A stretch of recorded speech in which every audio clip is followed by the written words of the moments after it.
రక్తము ఒక మనిషిని బ్రతికిస్తుందా అనే ప్రశ్న నాలో మొదలైంది.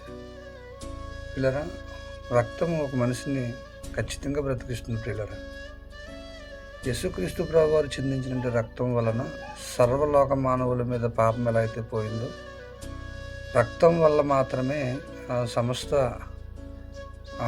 శుద్ధి చేయబడతాయని బైబిల్ గ్రంథంలో రాయబడి ఉంది. అయితే ప్రియులారా, నేను ఏం చెప్పాలనుకుంటున్నానంటే, నీలో ఉన్నంటి రక్తము ఎదుటి వ్యక్తికి లేనప్పుడు మనం ఇవ్వడం వల్ల అది మనకు మంచి జరుగుతుంది తప్ప చెడైతే జరగదు. ప్రియులారా,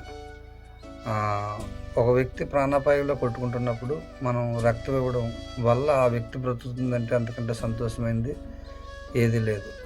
సర్వలోక మానవులందరూ కూడా పాపం వైపు వెళ్ళిపోతున్నప్పుడు, ఆ పాపము మనుషులు తీయలేని పరిస్థితిలో ఉన్నప్పుడు, తండ్రి అయిన దేవుడు, అది యేసుక్రీస్తు ప్రభువారు ఎలా అయితే ఆయన శరీరాన్ని నలగొట్టుకుని రక్తాన్ని చిందించి మన మీద ఉన్నటువంటి పాప భారాన్ని ఎలా అయితే తీశారో, ఆ రక్తం వల్ల మాత్రమే ఆ పాపము అనేది శుద్ధి చేయబడుతుంది అన్నది ఎంత వాస్తవమో, ఒక వ్యక్తి బ్రతకడానికి కూడా అవసరమైనది ఏదన్నా ఉందని అంటే కనుక, ఆహారం వల్ల ఆ వ్యక్తి బ్రతుకుతాడంటే బ్రతకొచ్చు, నీళ్ళు వల్ల బ్రతకొచ్చు, గాలి వల్ల బ్రతకొచ్చు. కానీ శరీరంలో రక్తము తక్కువైతే ఆ వ్యక్తి బ్రతకలేడు. ప్రియులారా, కాబట్టి ఆ రక్తము లేదు, నాకు రక్తం తక్కువగా ఉంది, లేదా రక్తం కావాలని అని చెప్పేసి అడిగినప్పుడు మనం నిర్మోహమాటంగా వెళ్ళి మన వారికి హెల్ప్ చేసేవారుగా ఉండాలి. ఎందుకంటే నేను గొప్పగా చెప్పడం నేను ఈ వీడియో పరంగా రాలేదు. కానీ రక్తం కోసం చాలామంది పడిగాపులు కాస్తూ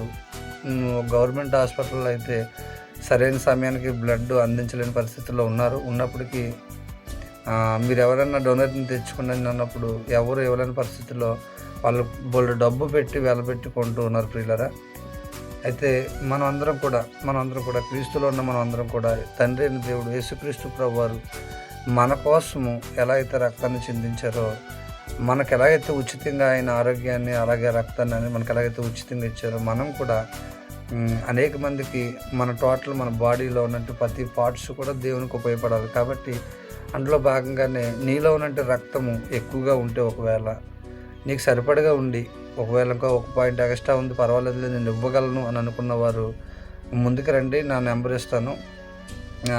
దాని ద్వారాగా ఒక వ్యక్తిని బ్రతికించే వారుగా ఉంటాం. కాబట్టి మనం ఈ రక్తం ఇచ్చే విషయంలో మాత్రం వెనకాడొద్దండి ప్రియులారా. ఎందుకంటే నువ్వు ఇవ్వడం వల్ల ఒక వ్యక్తి బ్రతుకుతున్నాడంటే ఖచ్చితంగా మనం ఇవ్వాలి. ఎందుకంటే దేవుడు రక్తం వల్ల సమస్త మానవుల మీద పాపం పోయింది. కాబట్టి మన రక్తం వల్ల ఒక వ్యక్తి బ్రతుకుతున్నాడంటే అది చాలా సంతోషం అండి. ఎందుకంటే నిన్ను నువ్వు కలుగు చేసుకోలేదు, నన్ను నేను కలుగు చేసుకోలేదు, మనల్ని కలుగు చేసింది ఆయనే. కాబట్టి ఆయన మనకు ఉచితంగా ఇచ్చారు. కాబట్టి మనం కూడా ఎదుటి వ్యక్తులకు ఉచితంగా ఇవ్వాలన్న ఒక ఆలోచన, ఒక ఆశ. పిల్లరా, నా నెంబర్ పెడతాను కిందన, ఆ నెంబర్కి మీరు కాల్ చేయండి. బ్రదర్, నేను కూడా ఎవరైనా కష్టాల్లో ఉంటే చెప్పండి బ్రదర్, ఎవరికైనా రక్తం నీడ్ ఉంటే చెప్పండి బ్రదర్, నేను కూడా ఇస్తానన్న వాళ్ళు, ప్రేరేపణ కలిగిన వాళ్ళు ఖచ్చితంగా కాల్ చేయండి.